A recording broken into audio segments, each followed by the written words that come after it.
Thank you, everybody, for joining us back for another week of the cycle class. We got a new guy here with us today, so we're going to talk about this cycle and make sure that we do our best to present it because we want people to see their lives in this cycle. Once I saw my life in this cycle, the light bulb went off, and I said, oh, crap. Now I can see what the problem is. I thought drugs and alcohol were my problem. And I knew something was wrong with me. And I couldn't stop using, so I would stay on this cycle. I would try to stop, stay away for a while, and always go back. But I couldn't really understand why until someone showed me this. So that's why I'm excited. If somebody wants to stop drinking and using, if you want to get out of being an alcoholic, a drug addict, then this is how you're going to get off. It's going to show you what the problem is. It's going to show you what the solution is. And you will 100% guaranteed never relapse again if you take this serious and you take the suggestions and you stay on a daily approach of seeking God and making yourself available to others. You will never relapse again. So we're trying to hit that home. Do you want to not relapse? Do you want to stay? Do you want a different life? Do you want more out of your life? Well, we have a 100% guaranteed way to make that possible. So if you don't follow this spiritual path that God gave us and lays out beautifully, then what are you supposed to say to that individual? Maybe you're not realizing that you are completely powerless to ever get off this on your own. So you're going to need some outside power source, which is God's power. So if that's the case, you need to do what it takes to see God so you can stay off this cycle. So let's take a look at this cycle, okay? Every single individual is broke up into three parts as we read in 1 Thessalonians chapter 5, okay? We have a soul, which is a mind, will, emotions. We have a body, do we not? Okay? And then we have a spirit. So these three parts of an individual are sick and need to be treated by God and the things of God. And once you treat these three individual parts, then you will live a different life and you'll never have to relapse again jumping back on this cycle. So we got to break down these three parts because I tell you right there, this big old hole right in the middle of people, that actually is alcoholism and drug addiction.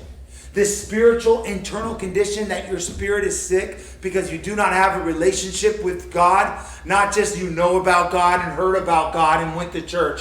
Do you have a daily intimate relationship with your Creator? Because if you do, and then you make yourself available to others, you're going to treat this internal condition, this spiritual malady that I never knew to treat.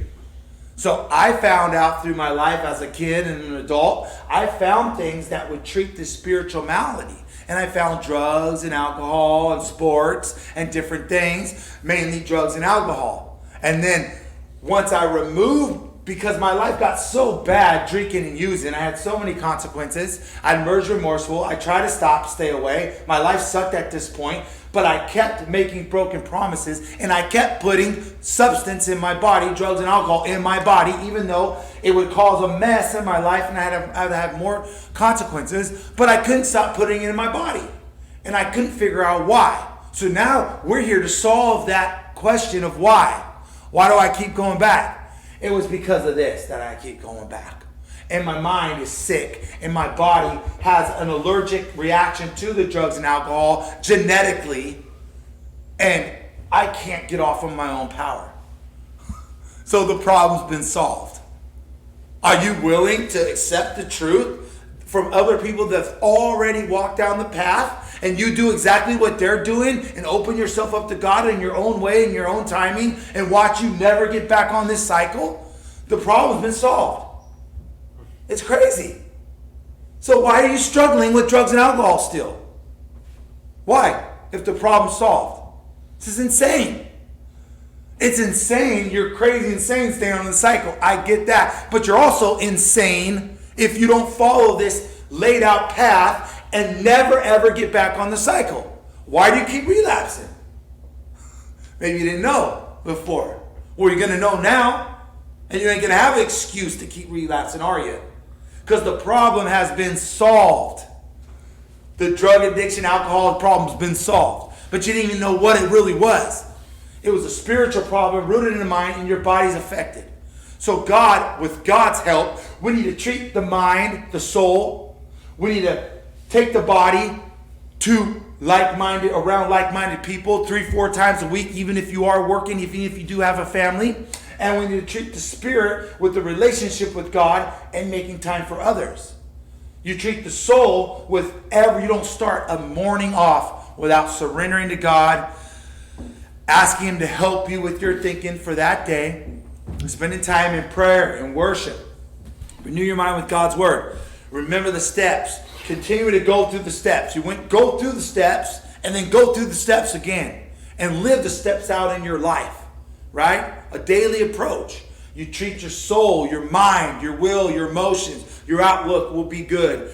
Somewhat good. Good enough to where you're not going to put substance back in your body. You take your body around like-minded people 3-4 times a week. You make time to do that. And then for the third piece, you treat your spirit by making yourself available to work with others. And of course, that relationship with God is going to treat your spirit. You see that? Now, if you follow through with this, you will never, ever, ever relapse again. And you know how the drugs and alcohol we found were treating this internal condition, feelings of uselessness, depression, boredom, restless, irritable, discontented, guilt, shame, depression, anxiety. You know all those internal conditions, because of our internal condition, how it manifests, because of our selfish and self-centeredness, the way we're living, how these spiritual things manifest in our life, in depression, anxiety, and feelings of uselessness and boredom, and all these things. Well, we found that drugs and alcohol kind of treated that temporarily, took our mind off it, gave us courage, took the fear away. So that's what was working for us. Before we knew the real solution was God, the steps, a daily approach, and the things of God. So once you took what was working away, the drugs and alcohol, we didn't get better, we got worse. Until we come to this place and we have an answer. The drugs and alcohol were just temporary. They were going to work for a time, and then they stopped really working. And our lives were so miserable because we kept using. We have to replace what we used to use to treat the internal condition with God and the things of God. Working the steps, taking others through the steps, being discipled in a church, discipling, daily renewing your mind with God's Word and relationship with God. You see this? We found the solution to alcoholism and drug addiction. Where's the confusion at? If you're early on, it takes time. You're going to take it in. You're going to stay surrendered. Yeah, we want back control of our life. That's why it's a daily surrender. This is a daily approach, because you're going to get too comfortable and you're going to fall for a lie of the world, and you're going to be right back out there thinking you know better. So it is a daily approach, and you're going to need your union with Jesus Christ, God. You're going to need God. It's all through the steps to pull this off. But your daily relationship with Jesus and the daily approach. Period. And 9 years in, hello, thank you. It works. Right? So we have a solution to the problem. So I got to share that with our new guy today, which is the most important person in the room for now, until he gets connected with God and realizes it's really not about you at all. And you start working with others so you can be okay inside.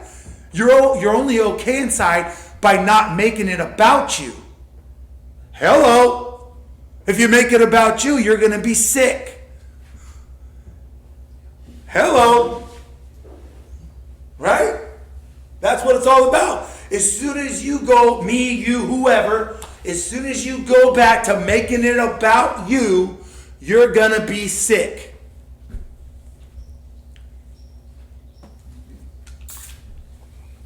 I love the truth. The truth will set you free. But it's a daily approach. Okay? So, let's go to back to our book reading. We're in Bill's story on page 4. The second paragraph of the page. Remember now, I'm trying to see my story and Bill's story. And I want you also to see your story and Bill's story. That's the point of this. Because it becomes personal. Just like the Bible becomes personal to you. Okay? Here we go. Second paragraph, page 4, Bill's story. Okay?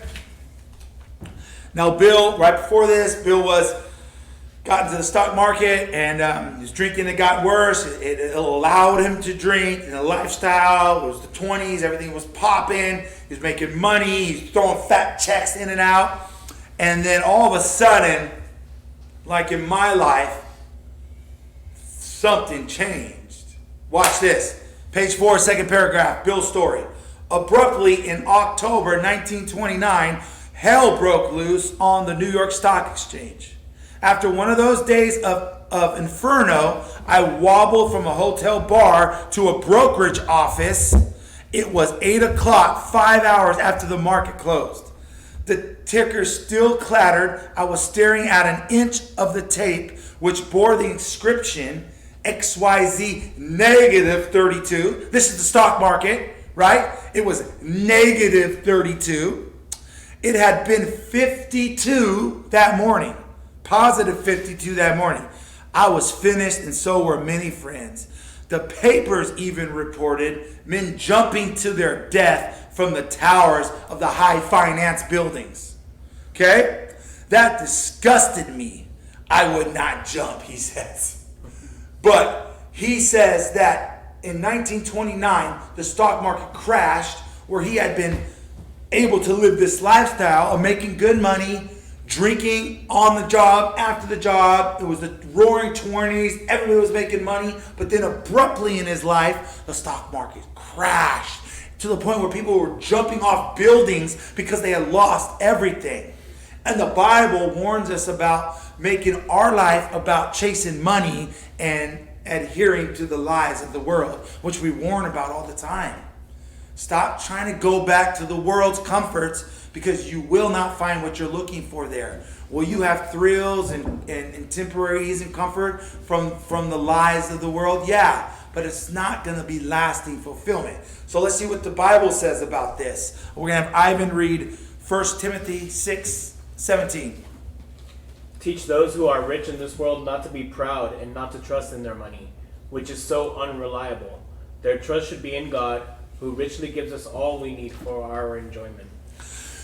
So teach the people of this world, your kids and everybody you run across, to not put your trust in money.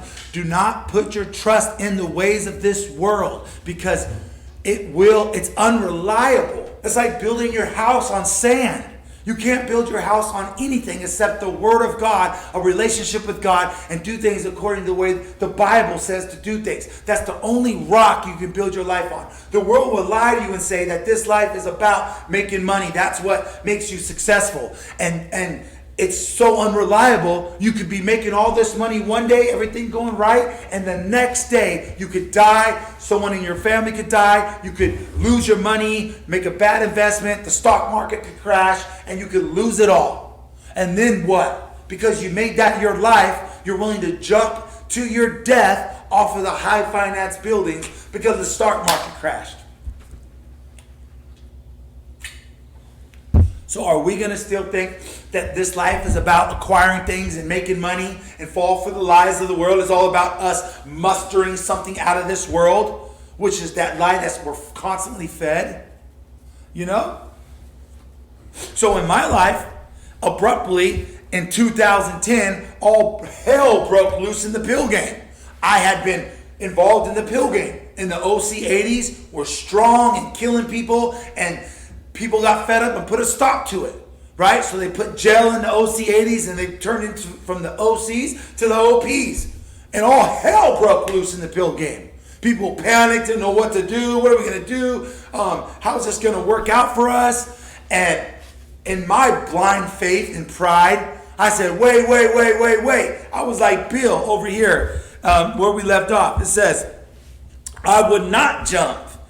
Bill said, I went back to the bar. My old friends had dropped several millions since 10 o'clock. So what? Tomorrow was another day.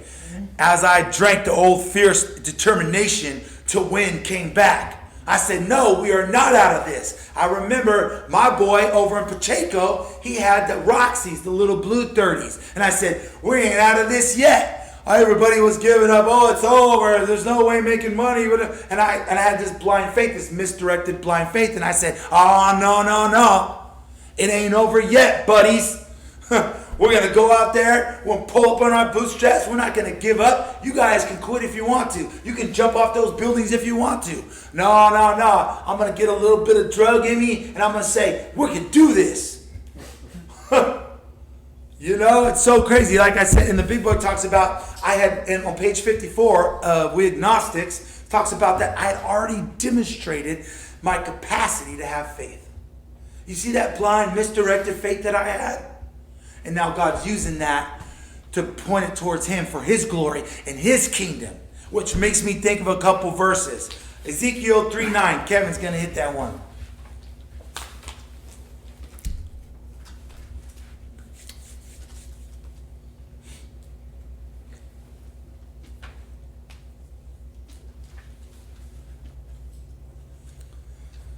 I have made your forehead as hard as the hardest rock. So don't be afraid of them or fear their angry looks, even though they are rebels. Wow.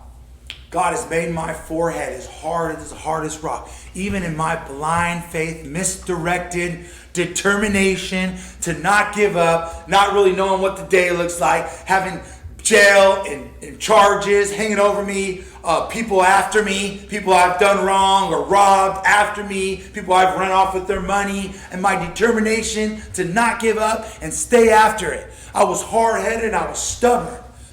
But now God is using that for His glory and His good. The next verse is going to explain that. Jake's going to read 1 Peter 4:10. God has given each of you a gift from His great variety of spiritual gifts. Use them well to serve one another. These spiritual gifts that some may say no longer are available, which they would be wrong, come from the same Spirit of God. And God gives us these spiritual gifts now. What's your spiritual gift that God gives you and empowers you to apply to your life? That same determination that I had, the stubborn hard-headedness that I had for living for myself and doing the ways of the world, I have that now for God and His kingdom. And God gives me that faith and that determination and that spiritual gift where His Spirit's working through me to stay and stand in His truth and not give up and not be swayed by the storms and what other people are doing in my life and the lies of the enemy in the world. I am even more determined now with God's empowering Spirit in me, the spiritual gift, one of the spiritual gifts He gives me and that are available to you, to stay determined and focused, right? Now, back to the old determination where we left off in the book. Let's see. So, I would not give up, right? Right here, the next paragraph halfway down, page 4. Next morning, I telephoned my friend in Montreal. He had plenty of money left and thought I had better go to Canada. By the following spring, we were living in our custom style. I felt like Napoleon returning from Elba. No St. Helena for me. But drinking caught up with me again, and my generous friend had to let me go. This time, we stayed broke. The progression of the disease in Bill's life, opportunity would come. He would blow it. More opportunity would come. The stock market crashed. But Canada was still doing relatively good. And one of his buddies up there still had some money.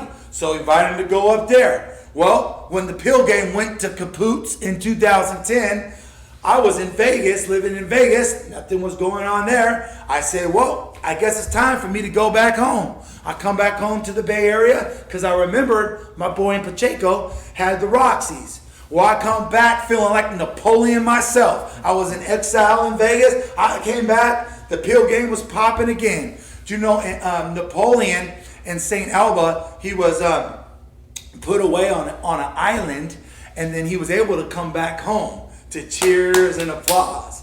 But then eventually he went put back into exile, Napoleon from France, and he went to St. Helena, and that's where he was really put in exile. So I come home from Vegas with the idea of doing the Roxy's and come home to applause and back here, gonna keep this thing going. My clientele's in place. Things picked up just as good as the 80s ever were. Right? And then things went good for a while, and things went bad again. And then I was in my St. Helena finally. And what did Bill say? This time we stayed broke. This time, me and my girl stayed broke. Towards the end of that run with the Blue Roxys, things were getting hard. It was hard to get. And we have to start picking off each person. You know, the people that bring us money, that want to buy from us, we pick them off. We're so desperate to get high. We take their money. The pills aren't available. We go get high. We lose that hook. We lose that hook. We lose that hook. And then I start doing it with the people that provided the stuff for me. Now I lose that connection and that connection. Pretty soon, we're in this place of resorting to going to the baddest parts of the area. Richmond, California. Down south where she's from in Pomona. And we're resorting to shooting heroin now. And this time, my friends, we stayed broke. Stayed broke. The progression of the disease. Okay? Let's read on. Last paragraph, bottom page 4. We went to live with my wife's parents. I found a job, then lost it as the result of a brawl with the taxi driver. Man, guys, woo! Man, just be honest of how pitiful we were and just how self-sabotaging and how much of a grip alcohol and drugs had on us. That they were, on page 8, it talks about alcohol being my master. You know, you can't serve two masters, guys. You know, drugs and alcohol were our master because of our selfishness and the dark force encouraging our selfishness. We got to take responsibility for ourselves, but we open ourselves up to the spiritual realm, and alcohol and drugs was our master. In reality, the devil, as the big book talks about, Bill says, the devil, who seems to be the boss universal, sure had me. That's what Bill Wilson said, that the devil sure had him.